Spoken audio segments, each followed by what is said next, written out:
Science ने आज भले ही कितनी तरक्की कर ली हो, लेकिन दुनिया के कोने कोने में आज भी कई ऐसे रहस्य मौजूद हैं जो वैज्ञानिकों के सामने अनसुलझी पहेली की तरह खड़े हैं। आज से करीब 30 साल पहले मिस्र के रेगिस्तान में कुछ नाव मिली थी। रेगिस्तान में नाव मिलना कोई साधारण बात नहीं है। इन नाव ने साइंटिस्ट के सामने कई तरह के सवाल खड़े किए। क्या पहले रेगिस्तान में कोई नदी बहती थी? इन नावों को आखिर रेगिस्तान में क्यों लाया गया? ये नाव आखिर किसकी थी और इन्हें किसने बनाया था? कई सालों की रिसर्च और मेहनत के बाद आखिरकार आर्कियोलॉजिस्ट और रिसर्चर्स की टीम ने मिलकर इन सभी सवालों से पर्दा उठाया, जिनके बारे में आज हम विस्तार से बात करने वाले हैं। दोस्तों, दुनिया की सबसे रहस्यमय जगहों की बात की जाए तो उनमें इजिप्ट के रेगिस्तान का नाम भी जरूर शामिल किया जाएगा। सिंधु घाटी सभ्यता की तरह ही मिस्र में भी एक समृद्ध और उन्नत सभ्यता हुआ करती थी। उस सभ्यता के लोगों ने मिस्र के पिरामिड्स का भी निर्माण कराया। मिस्र के पिरामिड्स अपने आप में किसी रहस्य से कम नहीं है। आज भी इन पिरामिड्स को लेकर कई ऐसे सवाल हैं जिनका जवाब किसी के पास नहीं है। इसके अलावा समय समय पर यहाँ के डेजर्ट में नई खोजें होती रहती हैं। ऐसे ही खोज आज से 35 साल पहले हुई थी। साल 1988 में इजिप्ट के रेगिस्तान में एक भयंकर तूफान आया था। रेगिस्तान के तूफान बहुत ही खतरनाक होते हैं और ये कई दिनों तक शांत भी नहीं होते। रेगिस्तान के आसपास मौजूद कई इलाकों में धूल के गुबार के अलावा कुछ भी नजर नहीं आ रहा था। जब ये तूफान शांत हुआ तो वहाँ रेगिस्तान में कुछ अजीबोगरीब सा नजर आया। लोगों ने ध्यान दिया कि जमीन में दफन कुछ स्ट्रक्चर्स तूफान के कारण ऊपर आ गए हैं। उस समय सिर्फ स्थानीय लोगों ने ही वो नोटिस किया, लेकिन उन लोगों ने उस पर ज्यादा ध्यान नहीं दिया। उन्हें लगा कि कोई मामूली सी चीज यहाँ पर दब गई होगी। साल 1991 में आर्कियोलॉजिस्ट की टीम ने उस जगह का दौरा किया और उन स्ट्रक्चर्स को डिस्कवर किया। उस टीम को स्ट्रक्चर्स में काफ़ी रुचि पैदा हुई और पूरे एरिया को अपने कंट्रोल में ले लिया। उस टीम ने पता लगाया कि कोई बेहद ही पुरानी चीज़ यहाँ पर दफन है, लेकिन वे लोग खुदाई से बचते रहे, क्योंकि यदि वो खुदाई करते तो वो स्ट्रक्चर डैमेज हो सकते थे। इस मामले में आर्कियोलॉजी डिपार्टमेंट ने द येल यूनिवर्सिटी और यूनिवर्सिटी ऑफ पेंसिल्वेनिया के म्यूजियम एक्सपर्ट्स की मदद ली। जब वहाँ थोड़ी जांच पड़ताल की गई तो पता चला कि असल में रेगिस्तान में नाव दबा रखी है और वहाँ पर एक या दो नहीं बल्कि कुल 14 नाव थी। ये सभी नाव एक दूसरे के पैरेलल थी। उन नावों को देख पुरातत्व विभाग के मन में कई जिज्ञासा उत्पन्न हुई। सबसे बड़ा सवाल तो यही था कि आखिरकार रेगिस्तान में नाव का क्या काम। आपको बता दें कि जिस जगह ये नाव पाई गई थी वो जगह मिस्र की राजधानी काहिरा से करीब 550 किलोमीटर दूर एबिडोस के रेगिस्तान में थी। वो 14 नाव असल में अपने आप में कई रहस्यों को समेटे हुए थी। उन नावों को रेगिस्तान में कौन लेकर आया? क्या यहाँ पर कोई नदी बहती थी? सबसे पहले आर्कियोलॉजिस्ट की टीम के दिमाग में यही आया कि हो ना हो पुराने समय में नील नदी या उसकी कोई सहायक नदी यहाँ बहती होगी। ये जगह उस नदी का किनारा रहा होगा और समय के साथ वो नदी सूखती चली गई और सभी नाव रेगिस्तान में दफन हो गए। लेकिन आर्कियोलॉजिस्ट का ये अंदाज़ा पूरी तरह से गलत साबित हुआ। असल में जिस अंदाज में वो नाव दफन थी वो साधारण नहीं था। सभी नाव एक दूसरे के पैरेलल थी।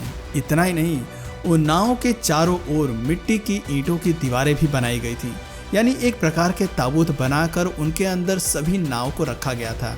14 नावों के लिए 14 ताबूत मिट्टी और ईंटों की मदद से बनाए गए थे। साइंटिस्ट ने सोनार स्कैनिंग टेक्नोलॉजी से इसके बारे में पता लगाया। साथ ही नाव के पूरे स्ट्रक्चर की जानकारी भी इस टेक्नोलॉजी से मिल गई। वो नाव करीब 70 से 75 फीट लंबी थी और वो कोई ऐसी वैसी नाव नहीं थी, बल्कि रोविंग वेसल्स थी, जिसे चलाने के लिए 30 लोगों की ज़रूरत पड़ती थी। 30 लोग चप्पू की मदद से वो नाव चलाते थे, जैसा कि आजकल हम राफ्टिंग में देखते हैं। हालांकि इन नाव का आकार राफ्ट से कहीं अधिक बड़ा था। रिसर्चर्स की टीम को यदि नाव के रहस्य सुलझाने थे तो सबसे पहले उन्हें ये पता लगाना ज़रूरी था कि वो नाव आखिर कितनी पुरानी है। उसके लिए उन्हें नाव के सैंपल्स की ज़रूरत थी, लेकिन यदि ये यहाँ पर खुदाई करते तो उन सभी स्ट्रक्चर्स को क्षति पहुँचती। ऐसे में ऊपर से कुछ लकड़ी के टुकड़े और टूटी रस्सियों की जाँच की गई। कार्बन डेटिंग टेक्नोलॉजी से पता चला कि वे नाव 3000 BC यानी कि करीब 5000 साल पुरानी है। अब हैरानी की बात यह है कि उन्हें मिस्र के पिरामिड से भी पहले बनाया गया था। वो नाव इतनी पुरानी है, ये जानने के बाद आर्कियोलॉजिस्ट के सामने कई दिलचस्प सवाल खड़े हो गए। आखिर उस समय इन नाव को क्यों बनाया गया था? आपको बता दें कि सभी नाव का डिज़ाइन काफ़ी शानदार था, लकड़ी के तख्तों को रस्सियों से जोड़कर बनाया गया था। वे नाव इतनी शानदार थी कि किसी आम इंसान के लिए उसे रखना मुमकिन नहीं था, जिसके बाद ये निष्कर्ष निकाला गया कि यकीनन उस समय के राजा यानी कि फराव की ही ये सभी नाव रही होंगी, क्योंकि केवल फराव की ही इतनी हैसियत थी कि वो इतनी सारी नाव अपने बेड़े में शामिल कर सके। धीरे धीरे नाव की गुत्थी सुलझ रही थी, लेकिन हर बार एक नया सवाल टीम के सामने आकर खड़ा हो जाता। अब सवाल ये था कि वो नाव रेगिस्तान में पहुंची कैसे, क्योंकि नाव को एक सिस्टमैटिक पैटर्न में दबाया गया था और उनके लिए ताबूत भी बनाए गए थे। इससे एक बात तो साफ थी कि उस जगह से कोई अन्य नदी नहीं होकर गुजर रही थी और नाव खुद बहकर यहाँ पर आई नहीं थी। इसका पता लगाने के लिए आसपास के इलाकों की भी जांच पड़ताल शुरू की गई। इसी जांच के दौरान आर्कियोलॉजिस्ट को एक और बड़ा स्ट्रक्चर मिला जो काफ़ी हद तक धार्मिक स्थल जैसा प्रतीत हो रहा था। ऐसा लग रहा था जैसे सभी लोग यहाँ इकट्ठा होकर अपने देवता या फराव की पूजा अर्चना किया करते होंगे। कुछ टूटे फूटे बर्तन भी उस जगह से प्राप्त हुए। उन बर्तनों को भी कार्बन डेटिंग के लिए भेजा गया। रिपोर्ट्स में सामने आया कि वो बर्तन भी 5000 साल पुराने थे, यानी वो बर्तन और नाव एक ही दौर के ही रहे होंगे। और हो ना हो उस स्ट्रक्चर वाली जगह पर लोग मिलकर उत्सव मनाया करते होंगे और साथ में खाना पीना भी करते होंगे। जब थोड़ी और जांच की गई तो नाव वाली जगह से करीब 1.5 किलोमीटर दूर पर राजा का टॉम्ब मिला। उस जगह पर मिस्र के रॉयल किंग को दफनाया गया था।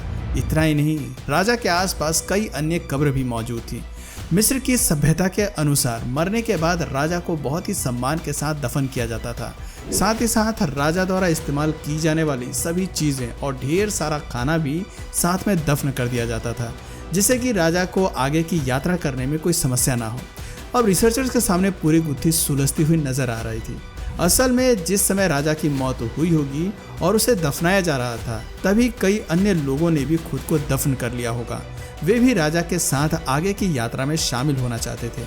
उन सभी की यात्रा बेहतर हो सके, इसके लिए कुछ ही दूरी पर ताबूत बनाकर 14 नाव को भी दफन किया गया। राजा की यात्रा में पानी किसी भी प्रकार की बाधा न डाले, इस कारण नाव को पास में दफन किया गया था। लोगों का मानना था कि इससे उनका फराव दूसरी दुनिया की यात्रा आराम से कर पाएगा। साल 2000 के बाद मिस्र की उन सभी नाव के रहस्य से पर्दा हट गया। साथ ही आपको बता दें कि नाव के ताबूतों के ऊपर लोगों ने सफ़ेद चूना भी लगाया था, जिससे कि वो जगह दूर से ही चमक मारे और नजर आ सके। इसी तरह का white line pyramids of Giza के ऊपर भी लगाए गए थे। दोस्तों, आज ये जगह एबिडोस बोट्स के लिए प्रसिद्ध है और कई सैलानी इस जगह को देखने के लिए भी आते हैं। दोस्तों, ये तो मिस्र के रेगिस्तान का सिर्फ एक रहस्य है। ऐसे ही न जाने कितने रहस्य आज भी मिट्टी के उस रेगिस्तान के नीचे दफन हैं। समय के साथ साथ एक एक करके इंसान विज्ञान की मदद से उन सभी पहलुओं पर से पर्दा उठाने में कामयाब हो जाएगा। उम्मीद करते हैं दोस्तों आपको हमारी आज की ये वीडियो पसंद आई होगी और आपको कुछ नया जानने या सीखने को मिला होगा। दोस्तों, आपकी नज़र में दुनिया का सबसे मिस्टीरियस थिंग कौन सा है, नीचे कमेंट सेक्शन में ज़रूर बताइए। और अगर इस वीडियो से आपको कुछ नया जानने या सीखने को मिला या फिर इंटरेस्टिंग लगा तो प्लीज़ इस वीडियो को एक लाइक करके अपने फ्रेंड्स और फैमिली में से ज़रूर शेयर करें। और यदि आप इस चैनल पर नए हैं तो प्लीज़ इस चैनल को सब्सक्राइब करके बेल नोटिफिकेशन आइकन को ऑन कर लीजिए, ताकि हमारे आने वाले वीडियोज़ आप मिस ना करें। मिलते हैं फिर किसी वीडियो में नए टॉपिक के साथ, तब तक के लिए नमस्कार।